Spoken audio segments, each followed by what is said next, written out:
The Sacraments. From the works of Venerable Louis of Granada. Chapter 50. Frequent Communion.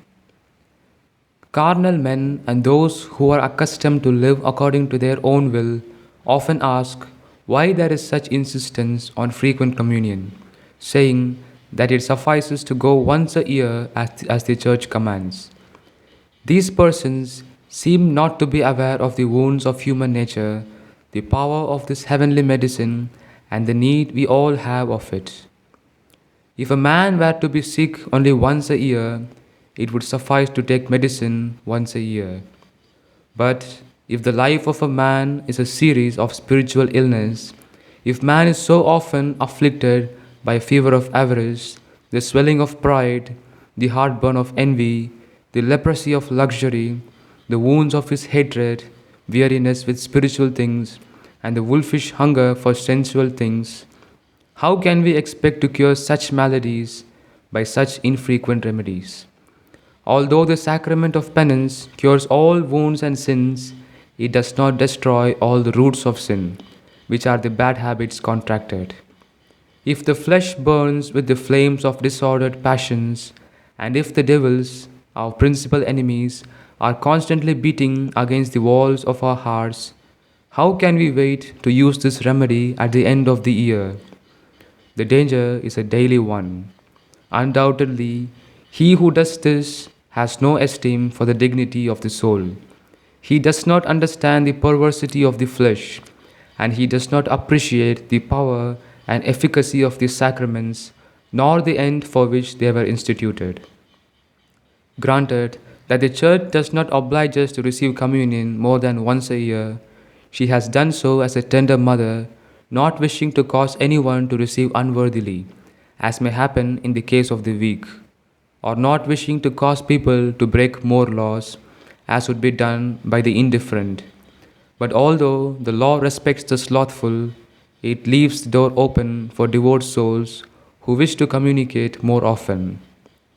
Some persons recognize the power of these sacraments but neglect to receive them because of shame or human respect. They are like the Pharisees, of whom St. John says that they knew Christ but did not dare to confess it for fear of the world. They loved the glory of men more than the glory of God. If you admit that the Eucharist was instituted and recommended by Christ, what is it but human respect if you are ashamed to appear as a good disciple of Christ and a good Christian? Saint Peter had the same fear when he denied Christ. He was afraid to be known as a disciple of Christ. But now that Christ reigns in heaven, there are still some who are afraid and ashamed to appear as his disciples. What honor does Christ have among Christians when so many are ashamed to be recognized as his? What will be the evils of the world deed if religion and virtue are considered dishonorable? You tell me that the criticism of the world keeps you from this sacrament. How is that? If you admit that among the enemies of our souls, one of the principal ones is the world, which persecuted Christ and the apostles, as well as the prophets and the saints, what heed should you pay to the world? Who has ever taken the opinion of the enemy seriously, especially an enemy that is constantly waging a battle to the death? And if the enemy draws you away from this sacrament, when Christ calls you to it, saying, "Come to me, all ye that labor and are heavily burdened, and I will refresh you," which of the two voices is it more reasonable to heed?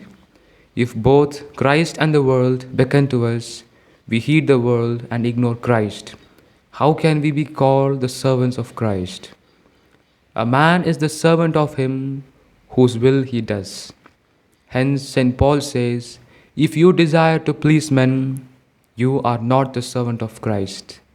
What can the world give you or take from you? Often we are like frightened animals, afraid of shadows.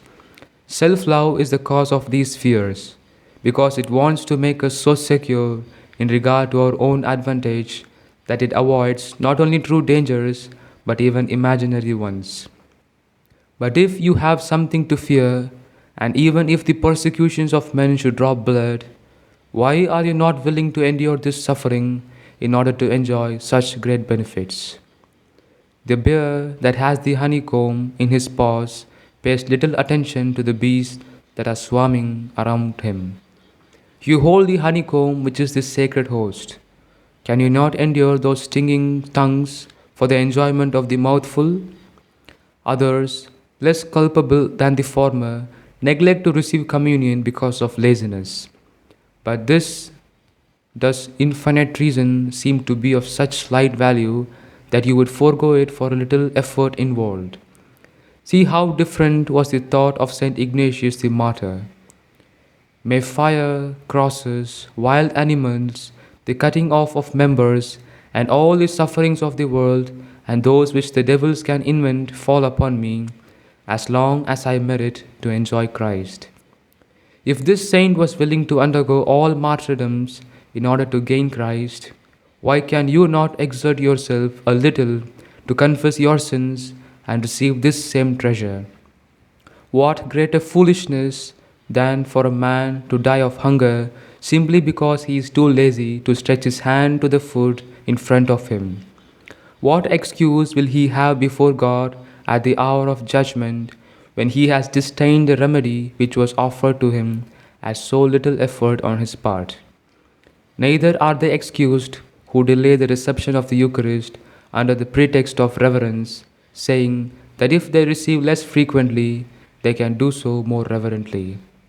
Among men, much communication leads to contempt, but that is not true of this sacrament when it is worthily received. Since grace is given in it, the more often one receives communion, the more grace he receives, the more he grows in love, devotion, fear of the Lord, and all the other virtues. This is evident from the difference pointed out by Saint Gregory between the enjoyments of spiritual delights and the mundane delights. Mundane delights, when we do not have them, are strongly desired, but once we have them, they cause tedium. Spiritual delights are not desired because they are not known, but once they have been tasted, they are desired more and cause greater hunger. If hunger and thirst for this sacrament is one of the best dispositions for its reception, and if desire and hunger grow with each reception, it is clear that the more one receives, the more he will desire to receive it, and the more worthily he will receive it. But those who postpone the reception of the Eucharist for a long time, the more they delay, the less worthily they will receive. If you allege that you are a sinner and therefore unworthy of this food, I say that as long as you are not in the state of mortal sin, you ought to approach this sacrament. This sacrament is the support of the weak, the medicine of the sick, a treasury for the poor, and a common remedy for all the needy. It was instituted by Christ not only to be food for the living and strength for the healthy, but to be the medicine for the sick. Remember also that Christ ate with publicans and sinners, and when others murmured, he answered, "The healthy have no need of a physician, but they who are sick. I am not come to call the just, but sinners." It is good to draw away from this sacrament out of fear, but it is good to approach it out of love. In either case, we honor God.